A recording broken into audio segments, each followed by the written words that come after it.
오늘 우리는 요한복음 12장 44절부터 50절까지의 말씀을 통해 생명과 심판의 말씀이라는 주제로 은혜를 나누고자 합니다. 이 본문은 예수님의 공생애를 마무리하는 거대한 결론이라고 할 수 있습니다. 십자가를 향해 나아가기 전 예수님께서 당신이 누구이신지를 세상에 외치시는 마지막이자 가장 선명한 요약입니다.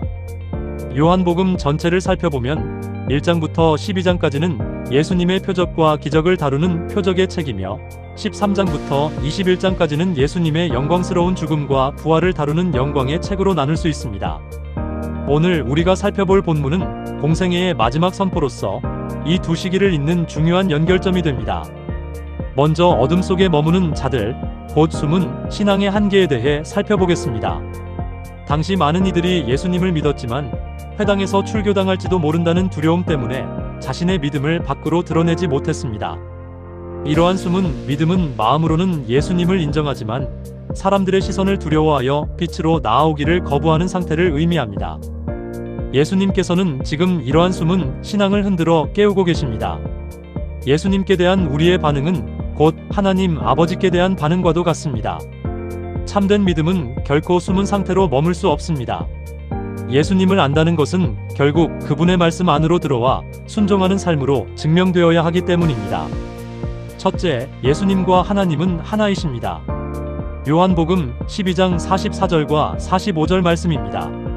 나를 믿는 자는 나를 믿는 것이 아니요 나를 보내신 이를 믿는 것이며 나를 보는 자는 나를 보내신 이를 보는 것이니라 말씀하십니다. 예수님께서는 단순히 하나님의 이야기를 전달하는 전달자가 아닙니다. 예수님을 믿고 본다는 것은 곧 아버지를 믿고 보는 것과 같습니다. 이는 분리될 수 없는 완전한 연합을 의미합니다. 만약 하나님을 믿는다고 하면서 예수님의 말씀 앞에서는 머뭇거린다면 이는 매우 위험한 신앙입니다. 예수님을 거절하는 것은 곧 우주의 창조주이신 하나님 아버지를 거절하는 것과 같습니다. 둘째, 빛 되신 예수님 안에 거하십시오. 요한복음 12장 46절 말씀입니다. 나는 빛으로 세상에 왔나니 물은 나를 믿는 자로 어둠에 거하지 않게 하려 함이로라고 기록되어 있습니다. 예수님께서 세상에 오신 목적은 정죄가 아니라 구원입니다. 따라서 믿음은 빛을 향해 움직이는 결단입니다. 믿음은 단지 머리로 빛의 존재를 인정하는 것에 그치지 않습니다. 어둠 속에 가만히 숨어 있는 것을 거부하고 적극적으로 그 빛 안으로 걸어 들어가는 것을 의미합니다. 영적 무지, 죄, 절망, 가려진 삶이 어둠이라면 구원, 생명, 순종하며 드러난 삶은 빛입니다. 우리는 적극적인 결단과 이동을 통해 어둠에서 빛으로 나아가야 합니다. 셋째, 이 말씀은 아버지의 명령입니다. 요한복음 12장 50절 말씀입니다. 나는 그의 명령이 영생인 줄 아노라. 그러므로 내가 이르는 것은 내 아버지께서 내게 말씀하신 그대로니라고 하셨습니다. 예수님의 말씀은 독립된 한 개인의 의견이 아닙니다. 이 말씀은 죽어가는 인류가 살아나기를 바라는 창조주 하나님의 애끓는 호소이자 절대적인 생명의 명령입니다. 하나님 아버지의 뜻이 친히 명령하신 것이며 예수님은 그것을 우리에게 대언하셨습니다. 우리를 살리려는 목적을 가진 영생의 계명이라는 것을 기억해야 합니다. 우리는 종종 선택적 청취라는 치명적인 함정에 빠지곤 합니다.